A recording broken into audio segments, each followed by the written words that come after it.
Chilli ജാസ്മിനിലേക്ക് എല്ലാവർക്കും സ്വാഗതം. ഇന്നത്തെ നമ്മുടെ വീഡിയോ എന്ന് പറയുന്നതേ കറിവേപ്പിനെ കുറിച്ചാണ്. കേരളീയർക്ക് അവരുടെ കറികളിൽ ഒഴിവാക്കാൻ പറ്റാത്ത ഒന്നാണ് കറിവേപ്പില. കാരണം കറിവേപ്പില ചേർത്ത് കഴിയുമ്പോൾ കറിക്ക് അതിൻ്റെ രുചിയും മണവും എല്ലാം ഭയങ്കര വ്യത്യാസമായിട്ട് വരുവാണ്. ഒത്തിരി രുചികരമായിട്ട് നമുക്ക് തോന്നിക്കും ഈ ഒരു ഇല മാത്രം ഇച്ചിരി ചേർക്കുമ്പോൾ. ചെറുപ്പക്കാരുടെ ഭാഷയെ പറയുവാണെങ്കിൽ കറി വേറെ ലെവലിലായെന്ന് പറയും. അങ്ങനെ പറഞ്ഞു കേട്ടിട്ടില്ലേ? ഇതുകൊണ്ടാണ് നമ്മുടെ വീട്ടമ്മമാരൊക്കെ പറമ്പിലോ മുറ്റത്തോ ഇനി അതിനും സൗകര്യമില്ലെങ്കിൽ ഗ്രോ ബാഗുകളിലോ പാത്രങ്ങളിലോ പോലും വെച്ച് കറിവേപ്പ് ചെടി നട്ടു വളർത്താനായിട്ട് ശ്രമിക്കുന്നത്. അപ്പോൾ കറിവേപ്പ് ചെടി നട്ടു വളർത്തിയിട്ട് പലരും പറയുന്നൊരു പരാതിയാണ്, കറിവേപ്പ് വളരുന്നില്ല, ഇല നല്ലോണം ഉണ്ടാകുന്നില്ല, നല്ല തഴച്ചു വളർന്ന ഇലകൾ ഇടതൂർന്നുണ്ടായി വരുന്നില്ല, അതുപോലെ മുരടിച്ചു പോകുന്നു എന്നൊക്കെ. കറിവേപ്പ് നന്നായി വളരണമെങ്കിൽ കറിവേപ്പ് നല്ല സൂര്യപ്രകാശം കിട്ടുന്ന സ്ഥലത്ത് വെക്കണം. അതാണ് ഏറ്റവും പ്രധാനപ്പെട്ടതും ഒന്നാമത്തേതുമായിട്ടുള്ള കാര്യം. പിന്നെ നമ്മൾ ചെയ്യേണ്ടതെന്ന് പറഞ്ഞാൽ കൃത്യമായ വളപ്രയോഗം ചെയ്യണം. ഇങ്ങനെയൊന്നും ചെയ്യാൻ പറ്റാതെ പോയിട്ട് കറിവേപ്പ് മുരടിച്ചും അതുപോലെ നന്നായിട്ട് ഇലകളില്ലാതെയും ഒക്കെ നിൽക്കുന്നവരാണെങ്കിൽ ഞാൻ ഇന്ന് പറയുന്നൊരു കാര്യം ചെയ്തു കൊടുത്താൽ മതി. ഇപ്പോഴാണ് നമ്മൾ ചെയ്യുന്നതെങ്കിൽ ഇനി ഒരു 6 മാസത്തേക്ക് ഒരു കാര്യം പോലും ചെയ്തു കൊടുക്കണ്ട. കറിവേപ്പ് നല്ല തഴച്ചു വളർന്ന് നിറയെ ഇലകളുമായിട്ട് നിൽക്കും. ഞാൻ ഈ കറിവേപ്പിനെയാണ് നന്നാക്കി എടുക്കാനായിട്ട് പോകുന്നത് കേട്ടോ. കുറച്ച് ഇലകളൊക്കെ ഉണ്ട്, പക്ഷെ എന്നാലും തീരെ ശോഷിച്ച തരത്തിലുള്ള ഇലകളൊക്കെയാണ്. ഇപ്പം ഈ മഴയൊക്കെ പെയ്ത് കഴിഞ്ഞപ്പോൾ ചെറുതായിട്ടൊന്ന് വളർന്നു തുടങ്ങിയതാണ്. കീടങ്ങളും ഒക്കെ തന്നെ പിടിച്ചിട്ടുണ്ട്. മുരടിപ്പാണ് ശരിക്കും പറഞ്ഞാൽ. അപ്പം ഞാനിതിനാദ്യം ചെയ്യുന്നത് എന്നാണെന്നറിയോ, ഇതിൻ്റെ ചുവട്ടിലെ കളകളെല്ലാം മാറ്റി ഇവിടെ ഒന്ന് വൃത്തിയാക്കി എടുക്കുവാണേ. മഴയായ കാരണം നമ്മൾ ഈ കാടൊക്കെ പറിച്ചാലേ പെട്ടെന്ന് പോരും. മഴയില്ലാത്ത സമയത്താണ് നമുക്ക് ഇതുപോലെ എളുപ്പത്തിൽ ഈസി ആയിട്ട് പറിച്ചെടുക്കാൻ പറ്റത്തില്ല. ഇതൊരു പാഷൻ ഫ്രൂട്ടാണല്ലോ, കളയണ്ട. ഞാനൊരു പാഷൻ ഫ്രൂട്ടിനെ വളർത്തണം എന്ന് വിചാരിച്ചിരിക്കുക. അപ്പോൾ അത്യാവശ്യം പുല്ലും കാടും ഒക്കെ നമ്മൾ ഇതുപോലെ അങ്ങോട്ട് മാറ്റിയിട്ടുണ്ട്. ഇനി ഇതിൻ്റെ ചുവട്ടിൽ വേരൊന്നും പൊട്ടിപ്പോകാതെ പതുക്കെ ഇതിൻ്റെ മണ്ണൊന്ന് ചുവട്ടിലേത് ഇളക്കി കൊടുക്കണം കേട്ടോ. അങ്ങനെ ഇളക്കി അങ്ങോട്ട് മണ്ണ് കണ്ടമാനം പൊക്കിയെടുക്കുന്നൊന്നുമില്ല ഞാൻ. ഇതിൻ്റെ ചുവട് മൊത്തം ഇളകി പോകുന്നുണ്ടോ, വെള്ളം കയറുന്നതുകൊണ്ടാണ്. മണ്ണിലൊന്ന് ഇടിച്ചാൽ നിൽക്കുമായിരിക്കും. കല്ലേ കൊണ്ടിടിച്ച് വെച്ചു വരട്ടെ. അപ്പോൾ വെറുതെ മണ്ണൊന്ന് കൊത്തി ഇളക്കുവാണേ. ഒരുവിധത്തിലുള്ള ഇളക്കമൊക്കെ ഉണ്ട്. ഞാൻ ഇതിൻ്റെ ചോട്ടി കളയാതെ ഒരു കള നിർത്തിയിട്ടുണ്ടേ. ആരെങ്കിലും കണ്ടോ? കാണുവാണെങ്കിൽ എനിക്കൊന്ന് കമൻറ്റ് ചെയ്തേക്കണം കേട്ടോ. കളയാതെ ഒരു കളയെ, ശരിക്കും പറഞ്ഞാൽ എല്ലാ കളയും കളയണമെന്ന് നമ്മൾ പറഞ്ഞതാ, പക്ഷെ ഒരു കള ഞാൻ കളയാതെ നിർത്തിയിട്ടുണ്ട്. അപ്പം ചുവട്ടിലെ മണ്ണ് മാത്രം നമ്മളൊന്ന് നല്ലോണം കൊത്തി ഇളക്കി കേട്ടോ, വേറെ ഒന്നും ചെയ്തിട്ടില്ല. ഇനി അതിനൊരു ചെറിയ തടം പോലെ നമുക്ക് എടുക്കാം. ഇതുപോലെ ഒന്ന് കിളച്ചിട്ട് ഞാൻ നോക്കട്ടെ എന്നെക്കൊണ്ട് പറ്റുമോ. ഞാനിങ്ങനെ തടം എടുക്കലൊന്നും നടത്തിയിട്ടില്ല ശരിക്കും.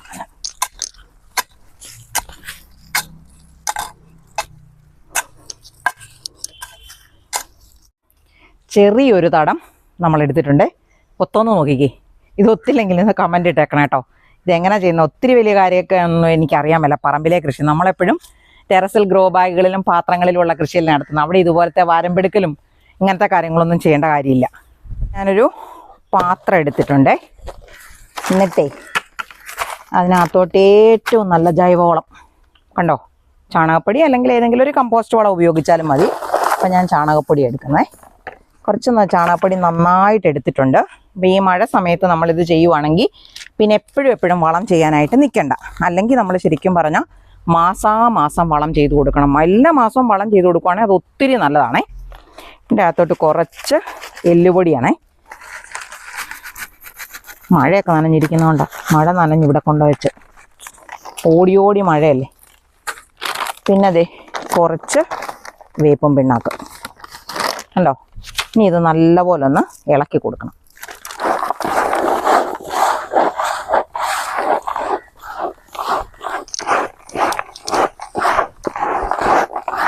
നല്ലോണം നമ്മൾ ഇളക്കിയെടുത്തിട്ടുണ്ട്. ജൈവവളത്തിനോളം നല്ലൊരു വളം കറിവേപ്പിനില്ല. ശരിക്കും ഇലകൾ തഴച്ചു വളരാൻ ജൈവവളമാണല്ല കേട്ടോ. അപ്പം എല്ലാ ചുറ്റിലും വരത്തക്ക രീതിയിൽ നമ്മളിതിന് ഇട്ട് കൊടുക്കുക. കണ്ടോ, അത്രയും വളം ഇട്ട് കൊടുത്തു. ഇതിൻ്റെ മുകളിലോട്ട് ചേർക്കുന്നത് ഒരു സൂപ്പർ വളമാണേ. നിങ്ങൾക്കിത് കണ്ടോ, ഇതെന്നാണെന്നറിയോ, കുറേ ദിവസങ്ങളായിട്ട് കുറേശ്ശെ വരുന്ന ദോശമാവ് മിച്ചം വരുന്നത് ഒഴിച്ചു വെച്ചിരിക്കുന്നതാണേ. ഇതൊരു സ്പൂണ് എപ്സം സോൾട്ടാണേ. അതും കൂടെ നമ്മൾ ഈ പുളിപ്പിച്ച ദോശമാവിനകത്തോട്ട് ചേർത്തു. ഇത് നമ്മൾ നല്ല പോലെ വെള്ളം ഒഴിച്ച് നേർപ്പിക്കണം കേട്ടോ. ഞാൻ ആ പാത്രം നിറയെ വെള്ളമാക്കിയിട്ട് കുറേശ്ശെ ഇതിൻ്റെ ചുവട്ടിൽ ഒഴിച്ചു കൊടുക്കുവാണേ. ഇച്ചിരൂടെ വെള്ളം ഒഴിക്കാം. ഈ വളം നമ്മൾ മാസത്തിൽ ഓരോ പ്രാവശ്യം, എല്ലാ മാസവും ഓരോ പ്രാവശ്യം വീതം കൊടുക്കുവാണെങ്കിലും കരിയാപ്പിന് നല്ല വളർച്ച കിട്ടും കേട്ടോ. ഇനി നമ്മൾ ചെയ്യുന്നത് എന്താണെന്ന് വെച്ചാൽ, ഇപ്പോൾ വളമിട്ടു, നമ്മൾ ഈ ഉണ്ടാക്കിയിരിക്കുന്ന ട്രിക്കി വളവും നമ്മൾ ചേർത്തു. ഇനി ഇതിൻ്റെ മുകളിലോട്ട് പുതയിടണം. അപ്പോൾ ഉണങ്ങിയ ഇലയൊക്കെ കിട്ടാനുള്ള സമയമാണെങ്കിൽ കരിയിലയൊക്കെ അടിച്ചു കൂട്ടി ഇതിൻ്റെ മുകളിൽ കൂട്ടിയാൽ മതി. അല്ലെങ്കിൽ തേങ്ങ പൊതിക്കുമ്പോൾ കിട്ടുന്ന തൊണ്ടുണ്ടെങ്കിൽ അടുക്കി ഇതിൻ്റെ മുകളിൽ വെക്കാം. ഇതൊന്നും ഇല്ലാത്തതുകൊണ്ട് ഞാനിപ്പോൾ ചെയ്യുന്നത് എന്നാണെന്നറിയോ, നമ്മുടെ വാഴയുടെ ഉണങ്ങിയ ഇലകളാണ്, വാഴക്കച്ചി എന്നൊക്കെ പറയും. അപ്പോൾ അത് എന്തുമാത്രം കിട്ടാനുണ്ടോ അത്രയും എടുക്കാം. അപ്പോൾ ഉള്ളിടത്തോളം ഞാൻ മുറിച്ചെടുക്കാം. ഞാൻ ഈ ഇടയ്ക്കിടയ്ക്കൊക്കെ ഇതിൽ നിന്ന് മുറിച്ചുകൊണ്ട് പോയി ടെറസയിലും നമ്മൾ ഇട്ട് കൊടുക്കാനൊക്കെ ഉപയോഗിക്കുന്നതാണ്. അപ്പോൾ ഉള്ളിടത്തോളം എടുക്കാവേ.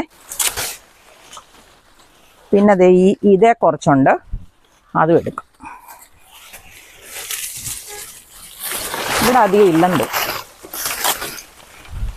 അവിടെ വന്നെടുക്കാം. ഇപ്പോൾ ഉണങ്ങിയ ഇലയൊന്നും കിട്ടാനില്ല ശരിക്കും പറഞ്ഞാൽ. അതെല്ലാം വീഴുന്നുണ്ടെങ്കിൽ പോലും അത് അഴുകി പോവാം. വേനൽക്കാലത്താണെങ്കിൽ നല്ലോണം ഇങ്ങനെ ഇലകൾ വീണ് കിടക്കും. അപ്പോൾ ഇത് മതി, കുഴപ്പമില്ല. അപ്പോൾ ഈ കിടക്കുന്ന വാഴയുടെ ഒക്കെ കൂടെ ഞാൻ മുറിച്ചെടുക്കട്ടെ. അല്ല, സീതപ്പഴം ഉണ്ടായി കിടക്കുന്നുണ്ടോ?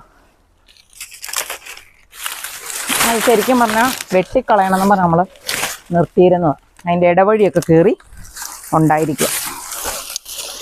അത് ഇതുപോലെ അങ്ങോട്ട് ഇട്ട് കൊടുക്കും. കുറച്ചുകൂടെ വെട്ടിക്കൊണ്ടുവരട്ടെ. സീതപ്പഴം കാണാവോ? അപ്പം നമ്മൾ അത്യാവശ്യം ആ വളമിട്ട് കൊടുത്തതിൻ്റെ മുകളിൽ കൂടെ ഉണങ്ങിയ ഇലകളിട്ട് ഒന്ന് മൂടി കൊടുത്തിട്ടുണ്ട്. ഇങ്ങനെ നമ്മൾ ഈ പൊതയിട്ട് കൊടുക്കുന്നത് വളരെ അത്യാവശ്യമാണ് കറിവേപ്പിന്. ഇങ്ങനെ പൊതയിട്ട് കൊടുക്കുവാണെങ്കിലത്തെ ഗുണമെന്ന് പറയുന്നത് ചുവട്ടിൽ നനവും തണുപ്പും നിലനിൽക്കും. അപ്പോൾ ചെടിക്ക് നല്ല വളർച്ച ഉണ്ടാകാനും നമ്മൾ ഇട്ട് കൊടുത്ത വളമെല്ലാം അവർക്ക് അതുപോലെ വലിച്ചെടുത്ത് ഉപയോഗിക്കാനും ഒക്കെയായിട്ട് പറ്റും. അപ്പോൾ പൊതയിട്ട് കൊടുക്കാൻ ആരും മറന്നു പോകരുത്. പിന്നെ പറ്റുമെങ്കിൽ ഈ പൊതയുടെ മുകളിലോട്ട് നമുക്ക് കുറച്ച് മണ്ണും കൂടെ വെട്ടിയിട്ട് കൊടുക്കുന്നത് നല്ലതാണ്. ഇന്ദിരത്തെ നിനക്ക് ഇതൊന്ന് വെട്ടിയിടാവോടെ അതിൻ്റെ മുകളിലോട്ട്. ഇന്ദിരത്തെ കുറേശ്ശെ ഇട്ട് കൊടുക്കുന്നുണ്ട്. അവർക്കൊന്നും കൃഷിപ്പണി അങ്ങനെ ചെയ്യുന്ന പിള്ളേരല്ലാത്തതുകൊണ്ടുണ്ടല്ലോ പരിചയക്കുറവൊക്കെ ഉണ്ട്. എന്നാലും സാരമില്ല, ഇങ്ങനെയൊക്കെ ചെയ്തല്ലേ നമ്മളെല്ലാ കാര്യങ്ങളും പഠിക്കുന്നത്. കണ്ടോ, കുറേശ്ശെ ഇട്ട് ഒന്ന് ഈ കരിയില കാറ്റത്ത് പറന്നു പോകാതിരിക്കാനും മാത്രം അത്യാവശ്യം വളം ഒന്ന് തൂളി പോലെ ഒന്ന് മൂടി കിട്ടത്തക്ക രീതിയിലുള്ള ഒരു ഇടിയിലേ ചെയ്യുന്നുള്ളൂ കേട്ടോ. ഇനി നമ്മൾ ചെയ്യുന്നതെന്ന് പറഞ്ഞാൽ ഒരു പ്രൂണിങ് ആണേ. ഇപ്പം നിങ്ങൾ ചെയ്യുമ്പം ഇതിൻ്റെ തലപ്പറ്റം മാത്രം മുറിച്ചാലും മതി, ചെറിയ കറിവേപ്പൊക്കെ ആണെങ്കിൽ. ഞാൻ ചെയ്യുന്നതെന്ന് പറഞ്ഞാൽ ഇത് കുറച്ച് താഴെ വെച്ചിട്ട് മുറിക്കുവാണേ. അങ്ങനെ മുറിച്ചാലും അവർ കിളുത്ത് വന്നോളും. ഒന്നാമതിപ്പം മഴയൊക്കെയുള്ള സമയമല്ലേ. ഇതിന് നല്ല മുരടിപ്പ് ബാധിച്ചിട്ടുണ്ട്, അതുകൊണ്ടാണ് ഞാൻ ഇങ്ങനെ ചെയ്യുന്നത്. അപ്പം ഇതുപോലെ അതിൻ്റെ തലപ്പെല്ലാം ഇത് വേണമെങ്കിൽ നമുക്കങ്ങ് കറി വെക്കാനായിട്ട്, കറിക്ക് ചേർക്കാനൊക്കെ ആയിട്ട് ഉപയോഗിക്കാം. അപ്പം ഞാൻ ശരിക്കും നല്ലോണം ഒരു ഹാർഡ് പ്രൂണിങ്ങാണ് ചെയ്ത് കൊടുക്കുന്നത് കേട്ടോ. നമ്മൾ ഈ കരിയാപ്പൊക്കെ വളർത്തുന്നവർക്ക് ഇത് കണ്ടാൽ ഭയങ്കര സങ്കടം വരും. എന്നാലും സാരമില്ല, ഇത് നന്നായിട്ട് കിളുത്ത് വന്നോളൂ. ഇപ്പം മഴയുള്ള സമയമല്ലേ. നല്ല താത്ത് തന്നെ ഇങ്ങനെ മുറിക്കണം, അതാണ് നല്ലത്. അപ്പോൾ അവർക്ക് പെട്ടെന്ന് തന്നെ ചെറിയ ശിഖരങ്ങളൊക്കെ, നല്ല ആരോഗ്യമുള്ള ശിഖരങ്ങൾ താഴേന്ന് തന്നെ കിളുത്ത് വരും കേട്ടോ. ആൾക്കാർ പറയുന്നവരുണ്ട്, നീ ഇങ്ങനെ പറയും, ഇതുപോലത്തെ കമ്പുകളൊക്കെ ഇല്ലേ കുഴിച്ചു വെച്ചാലും കിളുക്കും, ഇത് തയ്യായിട്ടൊക്കെ വരും. ഞാനൊന്ന് വെച്ച് നോക്കാം, എന്നിട്ട് നിങ്ങൾക്ക് പറഞ്ഞു തരാവേ. അപ്പോൾ ഈ കമ്പുകളൊക്കെ നമ്മൾ വെട്ടിക്കളഞ്ഞല്ലോ. ഇനി ചെയ്യുന്ന പണി എന്നാണെന്നറിയോ, ഇതേ സാഫ് കലക്കി എടുത്തിരിക്കുന്നതാണ്. ഒന്നുകിൽ സാഫ് വെള്ളത്തിനകത്ത് കുഴച്ച് പേസ്റ്റ് പോലെയാക്കാം, അല്ലെങ്കിൽ ഇതുപോലെ കലക്കിയെടുക്കും. കാരണം ഇതിനെ നമ്മൾ ഈ മഴക്കാലത്ത് ഇതിൻ്റെ മോൾവശമൊക്കെ വെട്ടിക്കളഞ്ഞിരിക്കുന്നതാണല്ലോ. അപ്പം ഫംഗസിൻ്റെ രോഗങ്ങളൊക്കെ ബാധിക്കാതിരിക്കാൻ വേണ്ടി ഈ ഇലകളിലും ഈ തണ്ടിലും ഒക്കെ മുഴുവൻ വീഴത്തക്ക രീതിയിൽ ഈ സാഫ് നമുക്ക് ഇതുപോലെ സ്പ്രേ ചെയ്ത് കൊടുക്കാം, അല്ലെങ്കിൽ പേസ്റ്റാക്കി തേച്ച് കൊടുത്താലും മതി കേട്ടോ. ചെയ്യാനുള്ള സൗകര്യത്തിനാണ് ഞാനിതിങ്ങനെ ലായനി പോലെയാക്കി വെള്ളത്തിനകത്ത് കലക്കി മാറ്റിയെടുത്തിരിക്കുന്നത്. അപ്പം നല്ല പോലെ ഇതിലോട്ട് സ്പ്രേ ചെയ്ത് കൊടുത്തിട്ടുണ്ട്. പിന്നെ നമുക്ക് ചെയ്യാവുന്ന മറ്റൊരു കാര്യമാണ്, ഈ മുറിപ്പാടില്ലേ, ആ മുറിപ്പാടിൽ ഉണക്ക് തട്ടാതിരിക്കാൻ ദേ ഇതുപോലൊരു ശകല മണ്ണെടുത്ത് പൊത്തി വെച്ച് കൊടുക്കുന്നത് നല്ല കേട്ടോ. ഉണക്ക് പിടിക്കാതിരിക്കും. ഇനിയിപ്പം ഉണക്കിൻ്റെ കാര്യമൊന്നുമില്ല, ഫംഗസ് പിടിക്കാതിരിക്കാൻ ശരിക്കും പറഞ്ഞാൽ നോക്കിയാൽ മതി. അപ്പം ദേ വലിയ കമ്പുകളിലൊക്കെ ഞാൻ ഇതുപോലെ ഇച്ചിരി മണ്ണ് വെച്ച് പൊത്തി കൊടുത്തിട്ടുണ്ടേ. കണ്ടോ? ഇനി ചെയ്യുന്നതെന്ന് പറഞ്ഞാൽ ഈ മുറിപാടയിലോട്ട് നേരിട്ട് വെള്ളം വീഴാതിരിക്കാൻ വേണ്ടി ഇതൊരു പ്ലാസ്റ്റിക്കാണേ. അപ്പോൾ ഈ നമ്മൾ സാധനങ്ങളൊക്കെ വാങ്ങിക്കുമ്പം കിട്ടുന്ന പ്ലാസ്റ്റിക് ആണല്ലോ, അത് നമ്മളിത് ഇതിനകത്തോട്ട് ഇങ്ങനെ ആ മുറിപ്പാടയിൽ പറ്റുന്നിടത്തോളം ഇട്ടിട്ട്, ആ വലിയ കമ്പുകളിലൊക്കെയാണ് ഞാൻ ഇട്ടിരിക്കുന്നത്. ഇങ്ങനെ ഇട്ട് കൊടുത്താലും മതി, ഒന്ന് കെട്ടി വെച്ച് കൊടുക്കുവാണെങ്കിൽ കുറച്ചും കൂടെ നല്ലതാണ് കേട്ടോ. അപ്പം ഞാനിതൊന്ന് പതുക്കെ, ഇതൊരു ചാക്കുനൂലാണേ, ചാക്കുനൂലിട്ടിട്ട് ഇതൊന്ന് കെട്ടിക്കൊടുക്കുകയും കൂടെ ചെയ്യുവാണ്. അപ്പം നമുക്ക് അടുത്ത ദിവസം നമുക്ക് ഇതിനകത്ത് വരുമ്പം അറിയാം ഇതിനകത്ത് മുളയൊക്കെ വന്നിട്ടുണ്ടോ. മുള ഉണ്ടെങ്കിൽ ഞാൻ നിങ്ങൾക്ക് കാണിച്ചു തരാം. മുള വരും, ഒന്നും പേടിക്കാനൊന്നുമില്ല. അപ്പം ഈ രീതിയിൽ നമുക്ക് കറിവേപ്പിന് വളം ചെയ്തു കൊടുക്കാം. ഏത് വളം ചെയ്താലും നല്ല പോലെ ചെടിയുടെ ചൂട് നനച്ചു കൊടുക്കണം എന്നാണേ. ഇപ്പം തന്നെ മഴ പെയ്യാൻ പാകത്തിന് ഒരുങ്ങി നിൽക്കുക. ഇങ്ങനെയുള്ള മഴക്കാലം ആയതുകൊണ്ട് ഇപ്പം ഞാൻ ഇതിൻ്റെ ചോട്ടിൽ വളം ഇട്ട് കൊടുക്കുന്നില്ല. മഴയില്ലാത്ത സമയമാണെങ്കിൽ നിങ്ങൾ ഈ വളം ഇട്ട് കൊടുത്താൽ ഉടനെ തന്നെ നല്ല പോലെ വെള്ളം ഒഴിച്ച് നനച്ചു കൊടുക്കണം. ഇത്രയും കാര്യങ്ങൾ ചെയ്താൽ ഏത് മുരടിച്ച് നിൽക്കുന്ന കറിവേപ്പും കുറച്ച് ദിവസത്തിനുള്ളിൽ തന്നെ നല്ല ആരോഗ്യമായിട്ട് കുറേ അധികം ശിഖരങ്ങളുമായിട്ട് നിറയെ ഇലകളുമായിട്ട് തഴച്ചു വളർന്ന് വലുതായി നിങ്ങൾക്ക് കിട്ടും. എൻ്റെ വീഡിയോ ഇഷ്ടമാവുകയാണെങ്കിൽ എനിക്കൊരു ലൈക്ക് തരാനും, സബ്സ്ക്രൈബ് ചെയ്യാത്തവരാരെങ്കിലും ഉണ്ടെങ്കിൽ സബ്സ്ക്രൈബ് ചെയ്യാനും മറന്നു പോകല്ലേ. ഇതേപോലെ മറ്റൊരു നല്ല വീഡിയോയുമായി നമുക്ക് അടുത്ത ദിവസം വീണ്ടും കാണാം.